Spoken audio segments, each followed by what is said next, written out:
Primera de Corintios, capítulo 4, versículo 14, dice de la siguiente manera: no escribo esto para avergonzaros, estoy leyendo versión 60, Reina Valera, sino para amonestaros como a hijos míos amados. Porque aunque tengáis 10,000 años en Cristo, no tendréis muchos padres, pues en Cristo Jesús yo os engendré por medio del Evangelio. Por tanto, os ruego que me imites. Por esto mismo os he enviado a Timoteo, que es mi hijo amado y fiel en el Señor, el cual os recordará mi proceder en Cristo, de la manera que enseño en todas partes y en todas las iglesias. Puede ocupar su lugar.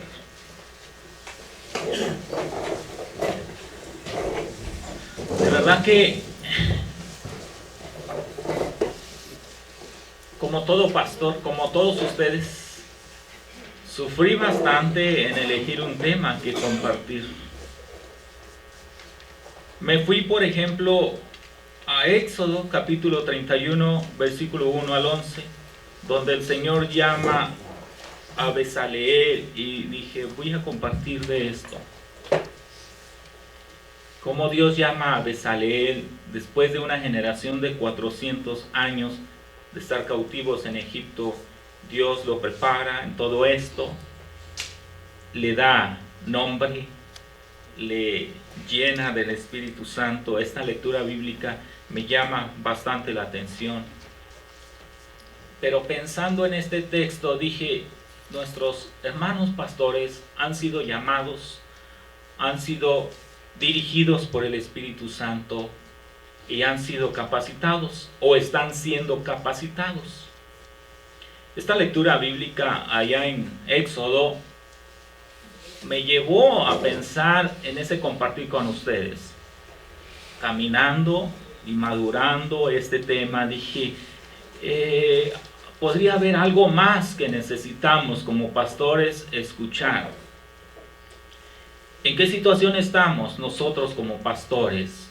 Estamos por finalizar un 2021 con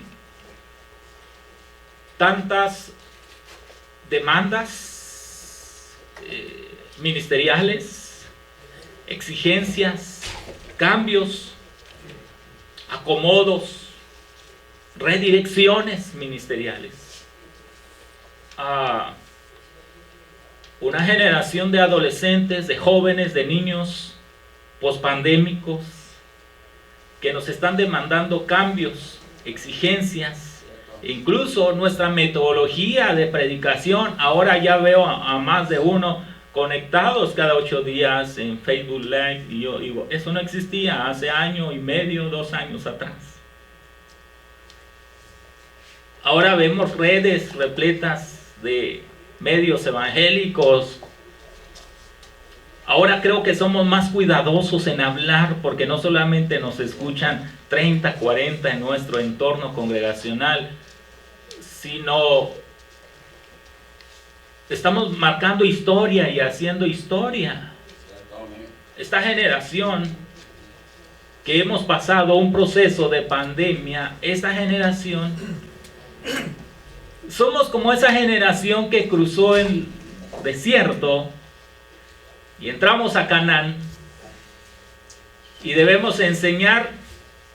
Somos como esa generación que está ahí de pie y está entregando una estafeta. ¿Qué principios nosotros podríamos heredar y podríamos enseñar a esa generación que viene detrás? Este fin de semana tuvimos un retiro de jóvenes en el seminario. Le llamamos Querigma. A lo mejor algunos de ustedes vieron por ahí publicidad. Querigma. Y curiosamente asistieron un mayor número de adolescentes entre 12 y 15 años los cuales uno de los requisitos era de 15 años en adelante, jóvenes. Pero los pastores nos hablaban y nos decían, tengo adolescentes, quieren ir adolescentes. Y empezamos a mirar las circunstancias, empezamos a mirar las necesidades y dijimos al final, abramos la puerta a adolescentes. Cuando ya estamos ahí, uno de nuestros seminaristas se acerca y nos dice, pastor, yo no quiero cuidar niños. No te preocupes. Cuando Dios te saque de este seminario, te va a mandar a servir en orfanatos, te va a mandar.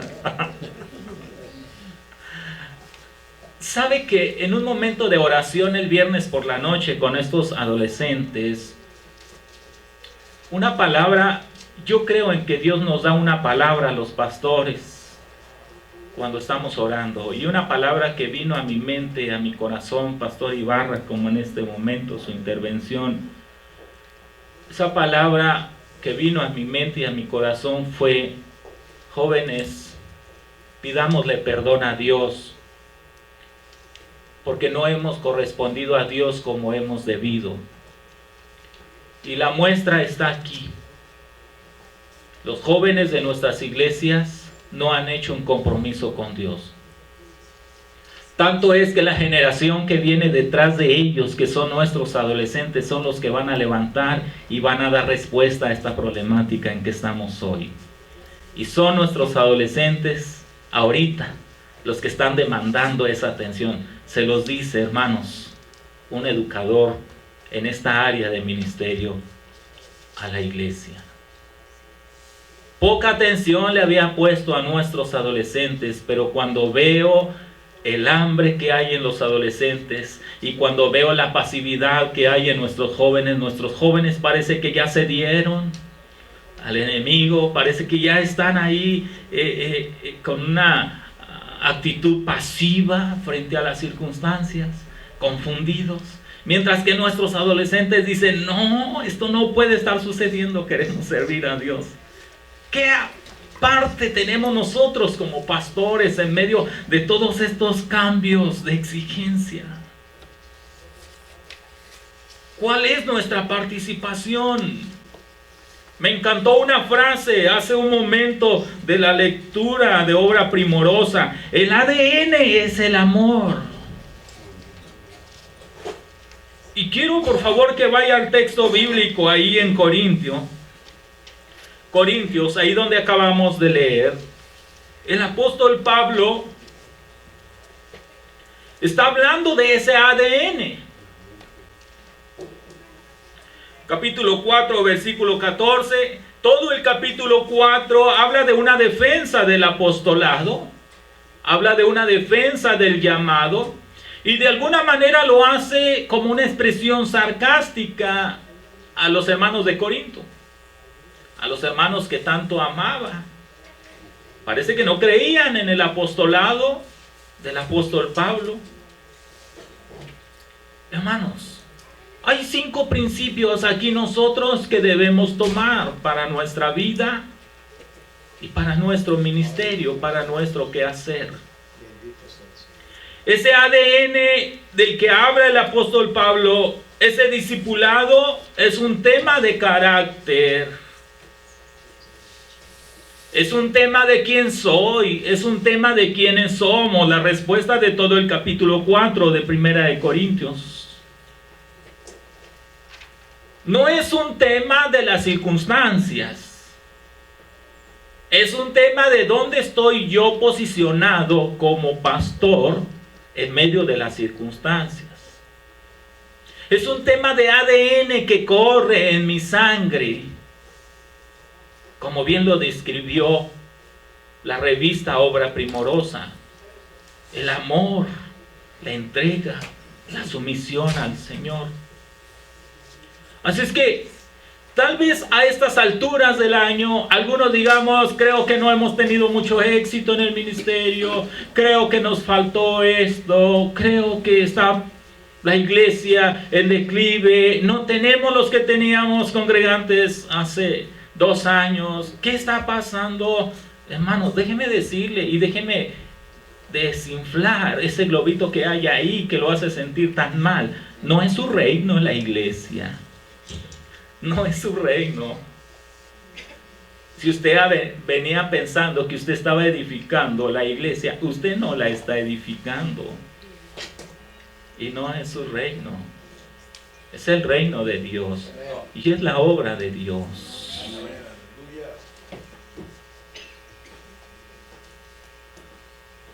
Porque a veces nosotros podemos caminar en el ministerio engañándonos a nosotros mismos y engañando a los congregantes. Esa es una verdad, hermanos. Y es una verdad que termina desilusionándonos.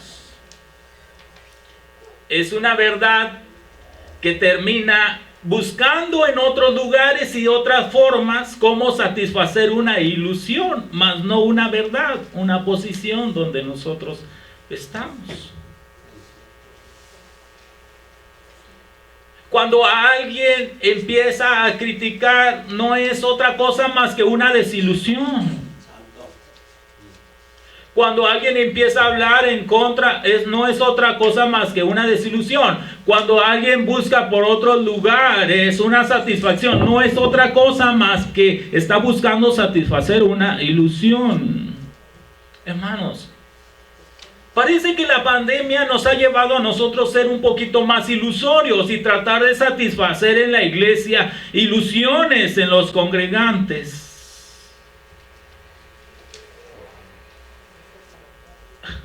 Cantos, himnos como los que se han mencionado, es la esencia del reino de Dios, es la esencia de nuestro compromiso con el Señor. Podemos saltar, podemos gritar. Yo lo hice, hermanos, el sábado en el retiro con los jóvenes. Pero no es la esencia. No es la esencia del reino de Dios establecido en nuestras vidas. Podemos engañarnos.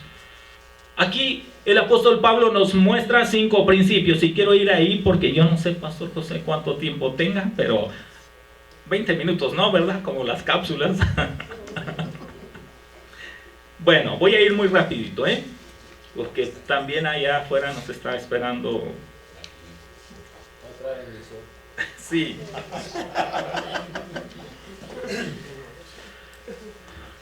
Hermanos, 5 principios para que nosotros fundamentemos en nuestra vida y demos respuesta a las circunstancias en que estamos y demos respuesta en que lo que estamos haciendo en el Señor tiene fundamento y es sólido. Número 1. Engendrar. El texto bíblico, versículo 14, capítulo 4, versículo 14. No escribo esto para avergonzaros, sino para amonestaros como a hijos míos amados.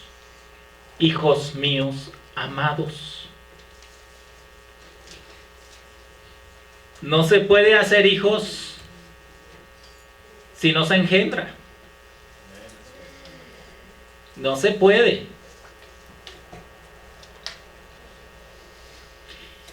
Y en esta desilusión e ilusión y confusión que hay, hermanos, dése cuenta que hay hijos, ahí hay hijos engendrados suyos, porque Dios le ha usado a usted.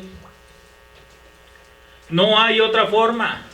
Y cuando hay hijos engendrados, dice el apóstol Pablo, son palabras del apóstol Pablo, parece que hace una referencia a esa relación de intimidad de hombre, mujer. Si no existe eso, no hay procreación. Están dudando de su apostolado. Están dudando de quién es el apóstol Pablo. No escribo esto para avergonzaros, sino para amonestaros como a hijos míos amados.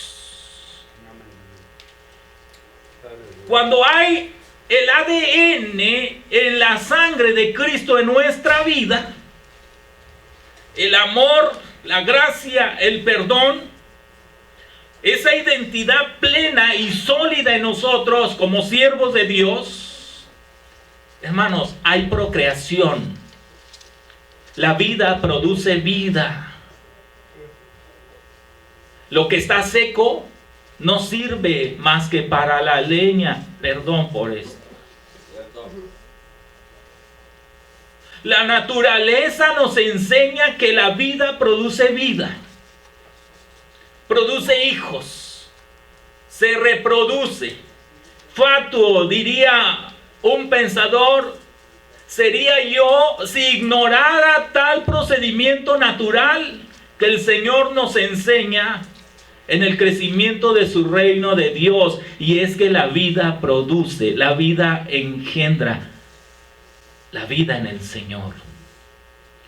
Yo aquí puedo decir, hermanos, que todos hemos sido alcanzados para su gloria y que todos tenemos esa vida nueva en Cristo Jesús, esa regeneración.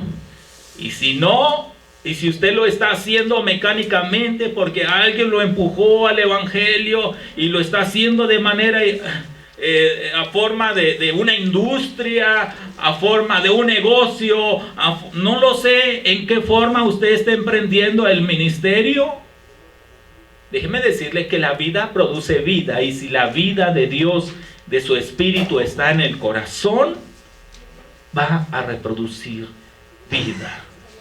Eso dice el apóstol Pablo, para amonestarlos como a hijos míos, amados.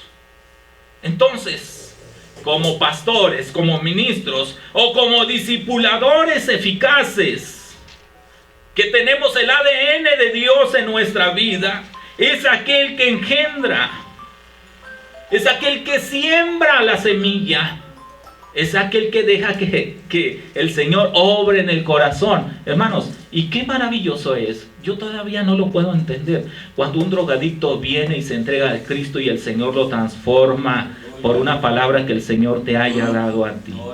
Qué glorioso momento. Esos momentos nunca me los quiero perder en mi vida. Y que viene y te abraza y te dice: pastor, algo sucedió en mi vida, pero ahora tengo mucho temor de ir nuevamente a las drogas, pero ahora está pasando esto en mi vida. Qué maravilloso momento. Eso no se cambia por nada, hermanos.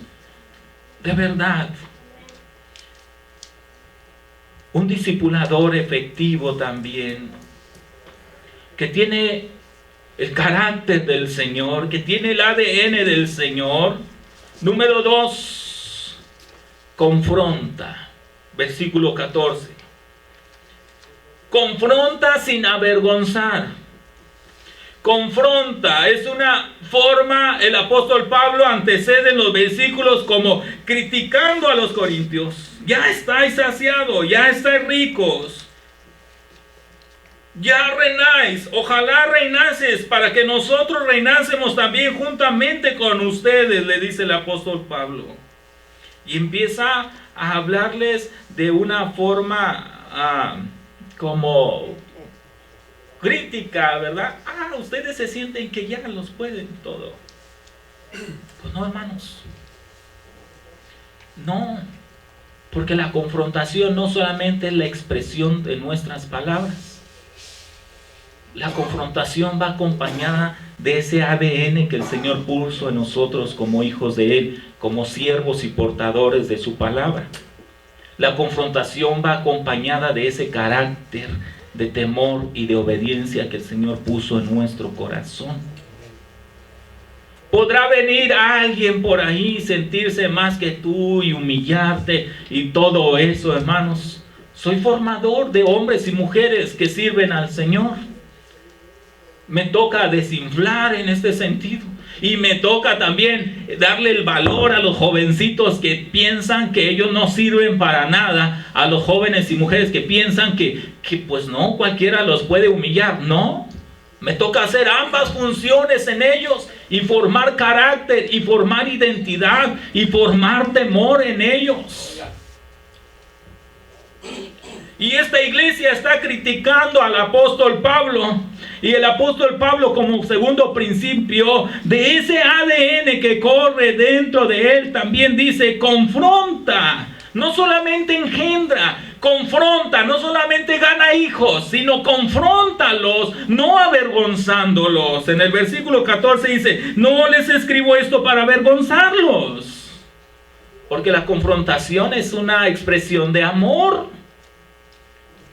La confrontación es una expresión de verdad, porque la confrontación tiene objetivos específicos de edificación, no de destrucción.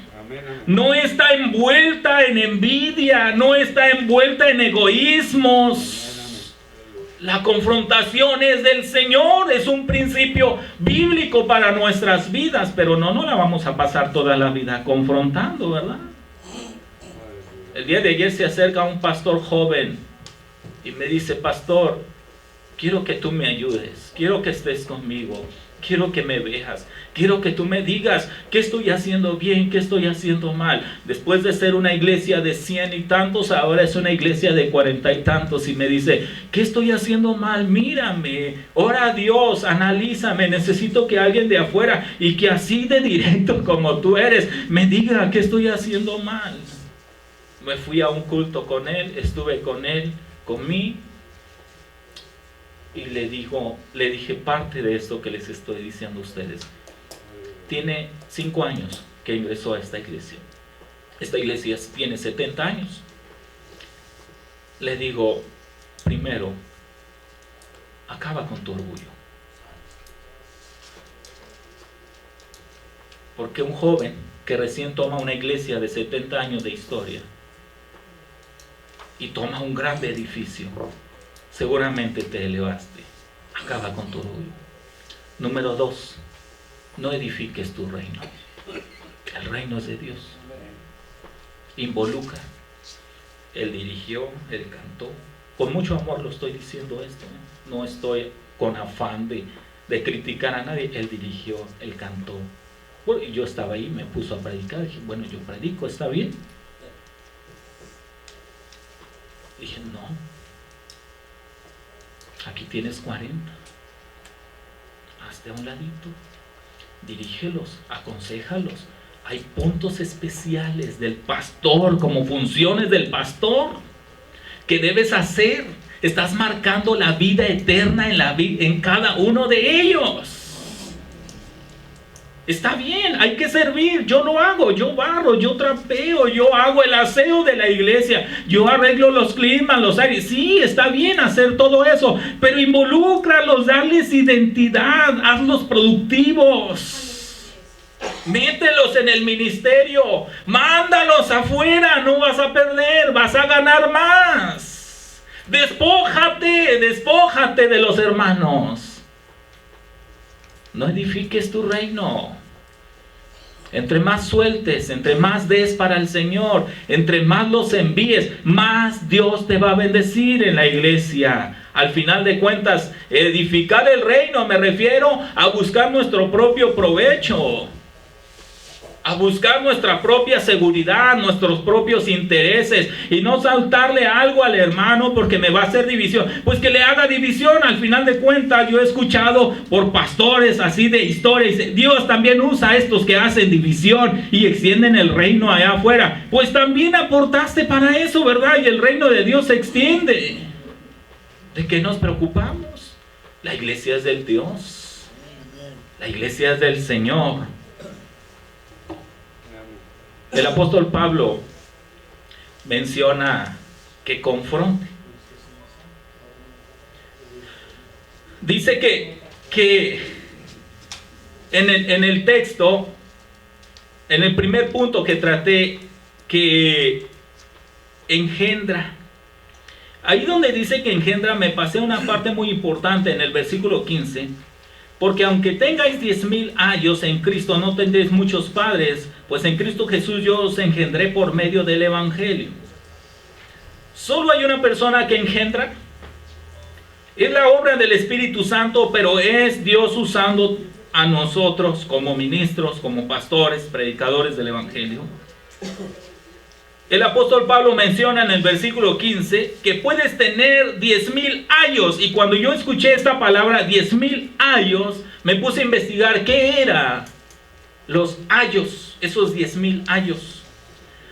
Algunos describen que eran los maestros, pero otros escritores, comentaristas, describen que eran esclavos.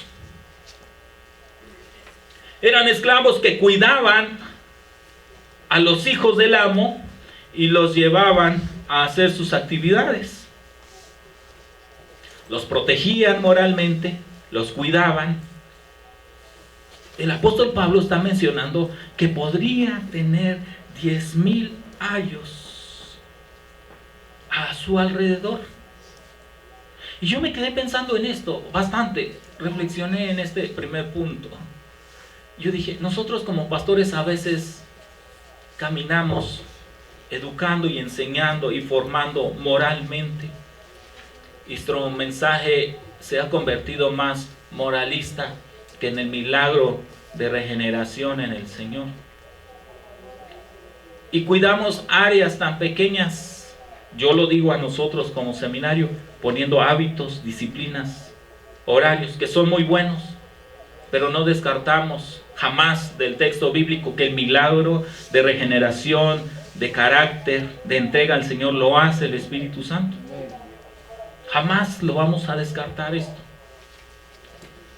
A veces nosotros caminamos en ese círculo, ¿verdad? Me regresé un puntito, en ese círculo moral de nuestros congregantes.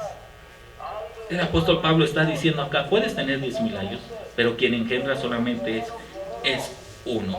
Confronta, lo dije, número 3, que está implícito, no está explícito en el texto, pero el apóstol Pablo menciona que ama a aquel siervo que tiene el carácter y el ADN de Cristo. No solamente engendra, confronta, ama. Un amor sacrificial por las almas.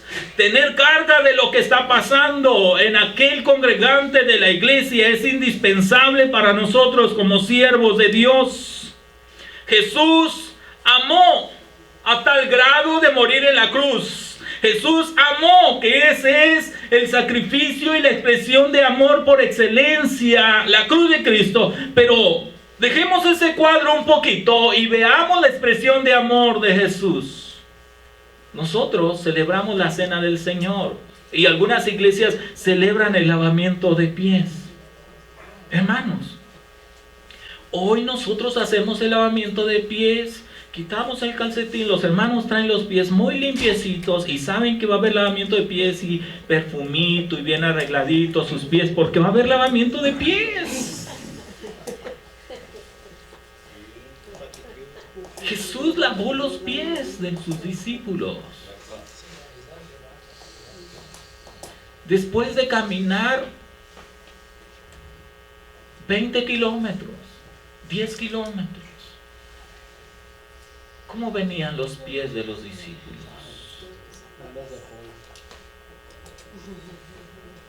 Y por el hábito de ellos de caminar, ¿cómo serían sus pies de ellos? Si puedo asemejar algo, yo creo que serían como los pies de algún hombre o mujer de la etnia tarahumara, ¿verdad? De la sierra.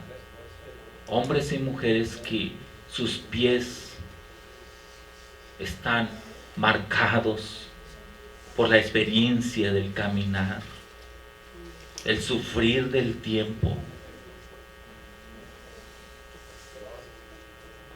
Jesús no limitó su amor. Jesús no limitó su servicio de amor. No fue emocional como nosotros lo hacemos. Una fe emocional.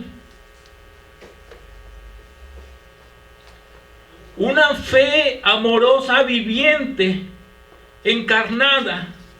Por eso en la sangre de su Hijo, de su siervo, debe estar el ADN de su amor. Debe estar el carácter de ese amor en nuestras vidas. Porque ese carácter de ese amor, ese ADN en nuestra vida, engendra, confronta, pero ama sacrificialmente. Sacrificialmente. Nos ponemos en los pies de los hermanos. Clamamos como aquel hombre llamado Bartimeo por la necesidad de nuestros hermanos. Nos llenamos de esa empatía por la necesidad de nuestros hermanos. Debemos lavar los pies sucios. Debemos atender al que está enfermo como si fuese nuestro ser más amado, como si fuésemos nosotros mismos. Porque déjeme decirle algo, que en nuestra vida como siervos de Dios es más importante lo que hacemos que lo que decimos.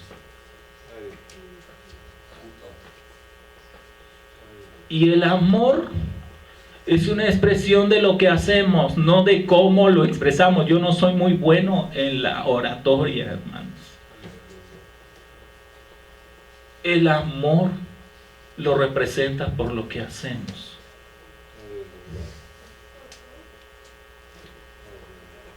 Hay mucha gente elocuente. Hay mucha gente que le puede dominar un tema. Pero vea el ADN de su carácter. Póngalo en balanza. Se va a desilusionar. Se va a decepcionar.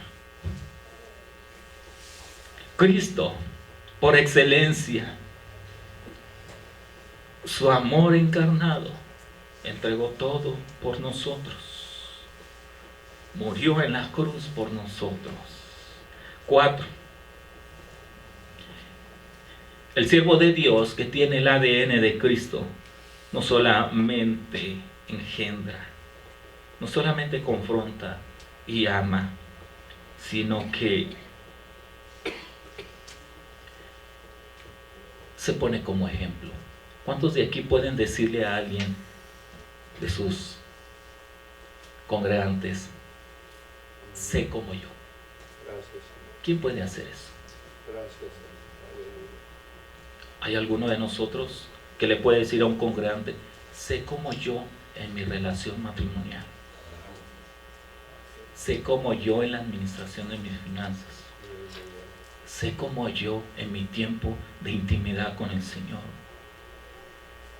Sé como yo, y ponga 1000 cosas. ¿Le podrá decir a usted a alguno de sus congregantes? Sé como yo en mis pensamientos de soledad, cuando estoy solo. Sé como yo cuando el Señor me bendice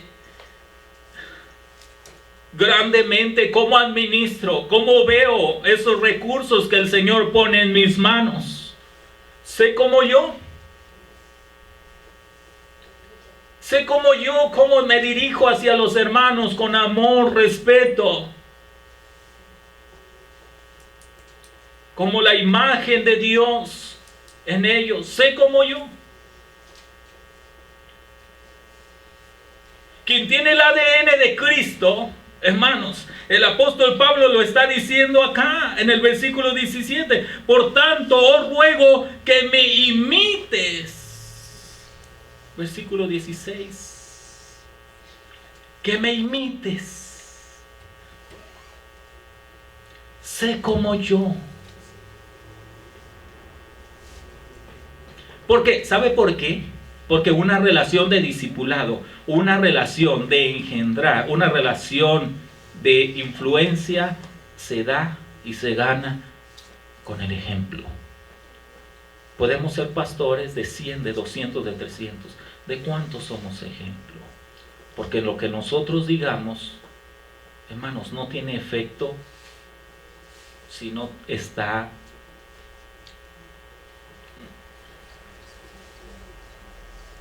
confirmado con nuestro quehacer, con nuestro hacer.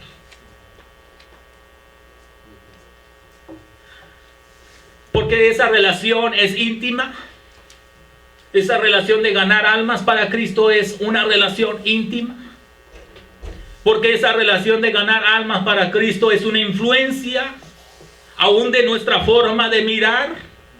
Yo me admiro en la iglesia que este domingo que pasé, dice mi hija, pasó el hermano, predicó y me dijo, y papá, oró igual que tú, igualito que tú. Bueno, ya dije, gracias a Dios, ya hay una influencia buena, ¿verdad? Así, bien pentecostal como tú, así oró el hermano. Gracias a Dios. El mensaje, le dije, oye, el mensaje dice, exhortó, papá, lo que tú no haces, él lo exhortó. Le dije, bueno, gracias a Dios, Dios lo llevó por ahí, ¿verdad? A los hermanos. Pero vea esto, cuando al pastor le gustan las norteñas y se viste con botas y con un cinto piteado allá de Chihuahua, ¿verdad? Chéquenlo. ¿Qué porcentaje de la iglesia se pone botas de los varones? Vea si la influencia del pastor no es tan grande. Visiblemente, ¿verdad? Ahora, no solamente queremos lo visible, la intimidad con el Señor, el carácter, el ADN del Señor en las personas que ganamos. El ADN del Señor. El ADN en la vida de ellos. El lugar de preparación y de influencia más grande por excelencia es la iglesia y es nuestro testimonio como líderes. El patrón de vida que yo tengo frente al Señor y frente a las personas que pastoreo es el grado de formación y de discipulado que va a tener la gente. Con mucho respeto lo voy a decir, si usted es peleonero, vamos a tener 50 peleoneros en la iglesia, ¿verdad?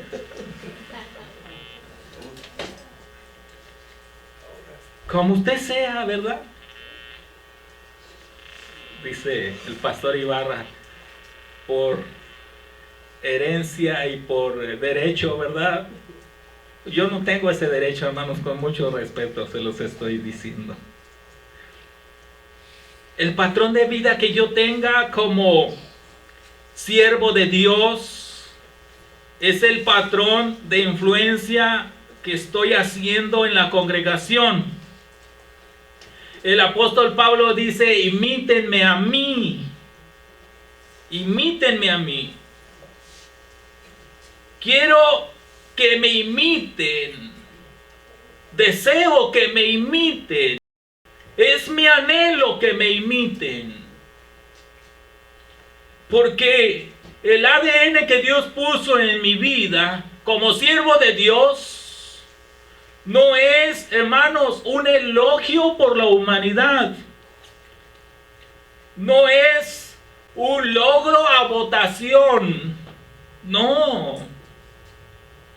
Ni siquiera puedo decir como educador que es termina una licenciatura y ya vas a tener este lugar. Ni siquiera puedo decirlo de esa manera. Lo que nosotros tenemos en nuestra vida es el llamado precioso del Señor para ser sus hijos portadores de su palabra. Los medios, las manos, los pies, el pensamiento, su boca para que nosotros podamos ir y expresar las buenas nuevas de salvación que el Señor puso en nuestras vidas. Somos la expresión que va a impulsar esa predicación, ese querigma de Cristo reflejado en la cruz del Calvario. El apóstol Pablo quien dice, a mí me fue revelado que aquí para muchos es locura, para otros es el poder de Dios revelado a mi vida. No es nada fácil y no es nada sencillo, hermanos. Esto a mí me pone a temblar mucho. Prefiero decirle al Señor, quiero 20 congregantes solamente, Señor, para estar con ellos ahí, para edificarlos bien, para enseñarlos bien, para ser ejemplo de ellos. No sea que esto crezca y no sea de influencia para ninguno de ellos. Y es que la iglesia de éxito no es la iglesia de números, hermanos. Es la iglesia que se discipula, es la iglesia que hace el obrar de Cristo y extiende el reino de Dios, es la iglesia que ama a Jesús y que nosotros somos influencia para ellos. Esa es la iglesia de éxito. Puede ser una iglesia de 5, de 10, de 20, de 2, de 3. Porque una relación del discípulo es completamente íntima para cada uno de ellos. Pablo dice que deben de imitarlo a él. Y luego más adelante dice, quiero que me imiten, por eso les envío a Timoteo. Versículo 17, y termino ahí. Versículo 17. Por esto mismo os he enviado a Timoteo, que es mi hijo amado y fiel en el Señor, el cual os recordará mi proceder en Cristo, de la manera que enseño en todas partes y en todas las iglesias. Hermanos, nuestra mejor carta es la respuesta que el apóstol Pablo está diciendo. Imítenme a mí. Ok, no, ahí va Timoteo, véanlo a él, evalúenlo a él. Esta es mi mejor carta de lo que yo he hecho. Esta es mi mejor carta del ministerio. Hermanos, ¿cuántos líderes hay a nuestro alrededor en la congregación? Evalúelos y usted véase si esa es su mejor carta. Este es un reto para nosotros. Si esa no es la mejor carta, dice Santiago, véase en el espejo, ¿verdad? Y evalúese a usted. Y dígale al Señor, hay áreas en mi vida que necesitan cambiar.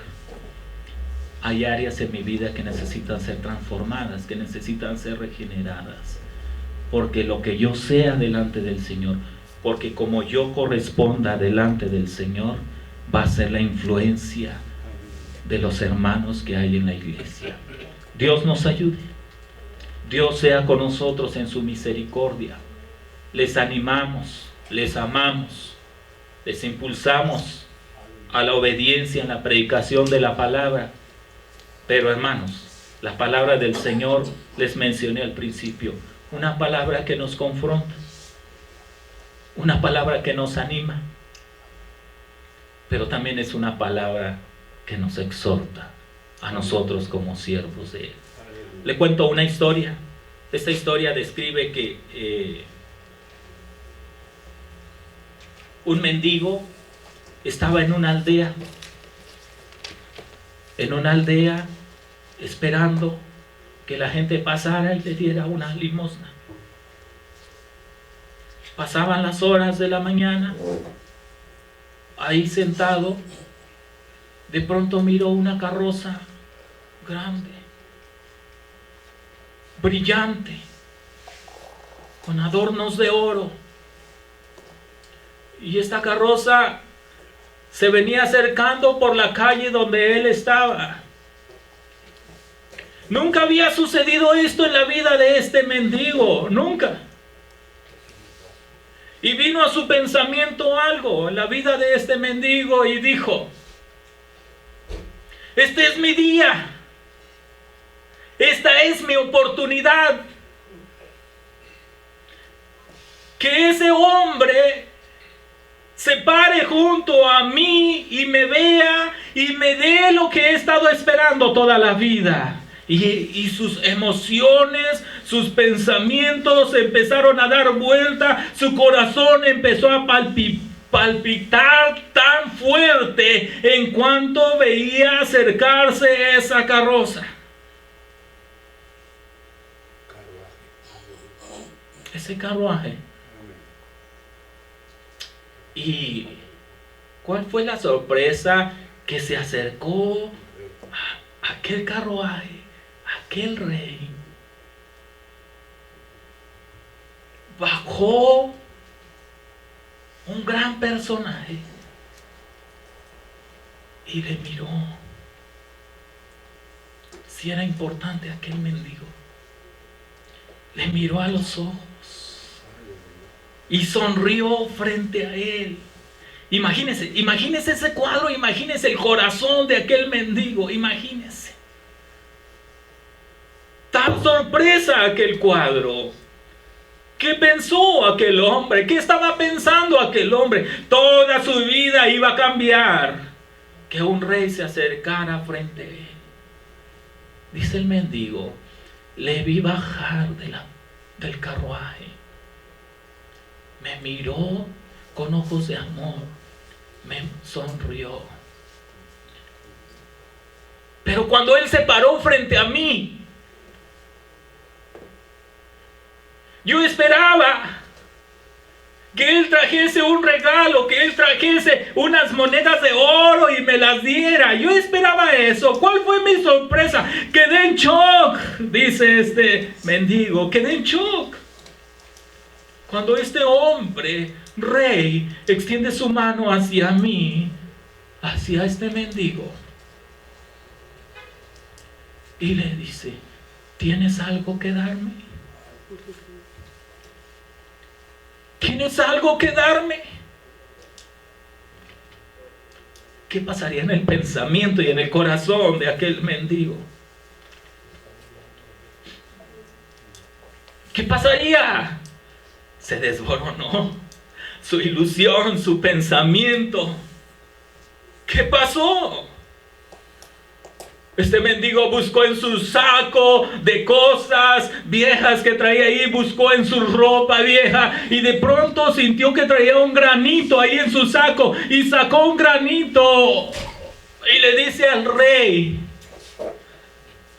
solo tengo un granito de trigo, te lo doy.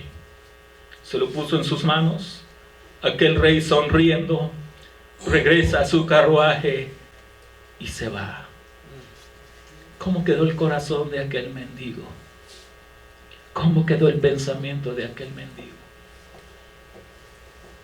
Regresa a su casa por la noche, empieza a vaciar todo su costal de cosas que le habían dado, ahí en medio de toda la suciedad, el polvo y todo lo que él venía acarreando en ese costal.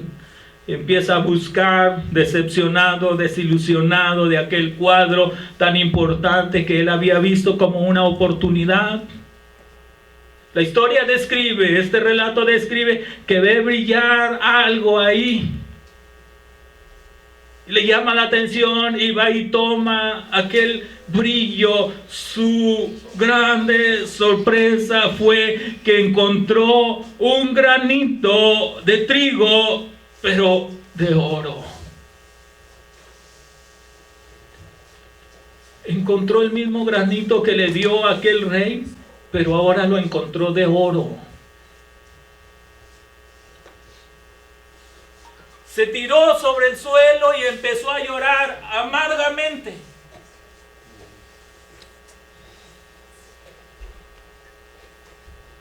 Se lamentó tanto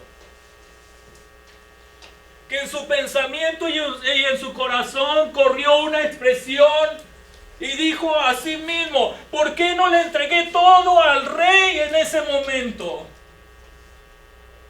¿Por qué no le dije al rey, aquí están mis pensamientos, aquí está mi carácter, aquí están mis fuerzas, aquí está todo lo que soy, rey, es tuyo? ¿Por qué no se lo entregué? Y empezó a llorar amargamente, porque solamente le había dado una pequeña parte de lo que él tenía, un granito de trigo.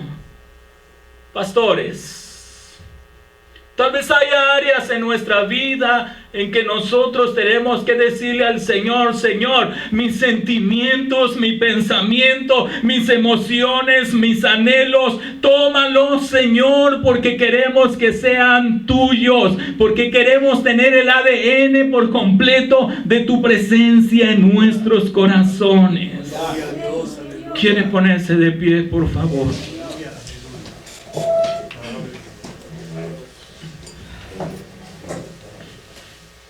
Quiere cerrar sus ojos. Sabe que lo que usted hace es tan importante, tan incalculable. Usted no es un médico que esté enfermo y esté atendiendo ahí en una clínica, en un consultorio. Todo enfermo y puede ejercer medicina. Usted no es un consejero psicólogo que puede estar su matrimonio todo desintegrado y aún así usted puede estar dando consejo a jóvenes, a familias enteras. Usted no es un ingeniero o un arquitecto que puede estar su casa cayéndose y usted trabajando grandes proyectos. No es así en nosotros. En nosotros es demandado el ADN de Dios sobre nuestro carácter, sobre nuestras vidas, sobre nuestra sangre. Aleluya. En nosotros no existe la oportunidad de equivocarnos en las almas eternas. No existe esa oportunidad. En nosotros debe existir nuestra palabra predicada con los hechos, con nuestro compromiso.